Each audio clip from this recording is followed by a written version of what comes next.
আপনাদের ভাইয়ের একটা বদভ্যাস বলি, ও কি করে অফিসের নাস্তা কখনোই খাবে না। আমি বিকালে বাসায় যেটাই বানাবো না কেন সে প্রতিদিন সেটা এসেই খাবে। মানে অফিসের নাস্তা ধরেও দেখবে না, কিন্তু বাসায় এসে আমার বানানো নাস্তা সে খাবে মাস্ট। এখন মূল ঘটনাটা বলি, সেটা হচ্ছে সেই দিন আমার নাস্তার এত প্রিপারেশন ছিল না, কিন্তু সে তাড়াতাড়ি অফিস থেকে চলে আসছে। এখন আমি কি করব, তো চটজলদি এই চিকেনের কয়েকটা পিস ছিল সেটা দিয়ে বানিয়ে দিয়েছি এই নাস্তা। সে খেয়ে পুরা ফিদা। আমাকে বলছিল বাসায় যদি পাওয়া যায় এত মজার নাস্তা তাহলে বাহিরে আর কেন খাবো, বুঝেন অবস্থা। যাই হোক, এখানে 2টা চিকেনের ব্রেস্টের পিস আমি নিয়ে নিয়েছি এবং লম্বা লম্বা স্ট্রিপ করে আমি কেটে নিয়েছি, দেখতে পাচ্ছেন ছুরির সাহায্যে। দিয়ে দিলাম 1 চা চামচ সয়া সস, তার সাথে দিয়ে দিলাম 1/2 চা চামচ গোলমরিচের গুঁড়া, তার সাথে দিয়ে দিচ্ছি গরম মশলার গুঁড়া, এখানে আছে 1 চা চামচ, তার সাথে লবণ দিয়ে দিলাম 1/2 চা চামচ, জিরা গুঁড়া দিয়ে দিলাম 1/2 চা চামচ, আদা এবং রসুন বাটা মিলিয়ে আমি এখানে দিয়ে দিয়েছি 1 চা চামচ, তার সাথে মরিচের গুঁড়া দিয়ে দিলাম 1/2 চা চামচ, টমেটো সস 1/2 চা চামচ, তার সাথে আরও দিয়ে দিলাম লেবুর রস, এখানে ফ্রেশ লাইম জুস যেটা সেটা ইউজ করেছি, একটা লেবুর ফালি, তার সাথে দিয়ে দিচ্ছি কর্নফ্লাওয়ার, এখানে দিয়েছি 2 চা চামচ, আরও লাগছে আমার ফ্যাটানো ডিম, এখানে আমি একটা ডিমের হাফ অংশ ব্যবহার করেছি। ব্যাস হয়ে গেছে। এখন একটা কাঁটা চামচের সাহায্যে সবগুলো উপকরণ একসাথে মিক্স করে রাখবো।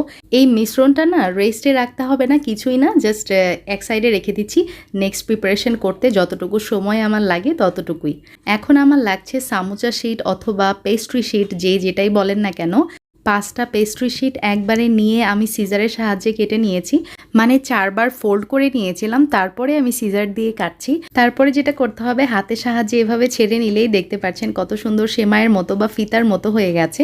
আপনারা এভাবেও করতে পারেন, অথবা আমি আরেকটা পদ্ধতি দেখিয়ে দিচ্ছি। এই যে একটা পেজ নিয়েছি এবং সেটা কয়েকটা ভাঁজ দিয়ে নিয়ে আমি কিচেন সিজার দিয়ে কেটে নিচ্ছি। দেখতে পাচ্ছেন কিভাবে করছি। ইটস টু ইজি অ্যাকচুয়ালি, যে কেউ করতে পারবে। এখন ওই যে চিকেনটা মেখে রেখেছিলাম না, সেই চিকেনটা আমি দিয়ে দিলাম এই ফিতার মধ্যে, যেটা একটু আগে আমি কেটে রেখেছিলাম।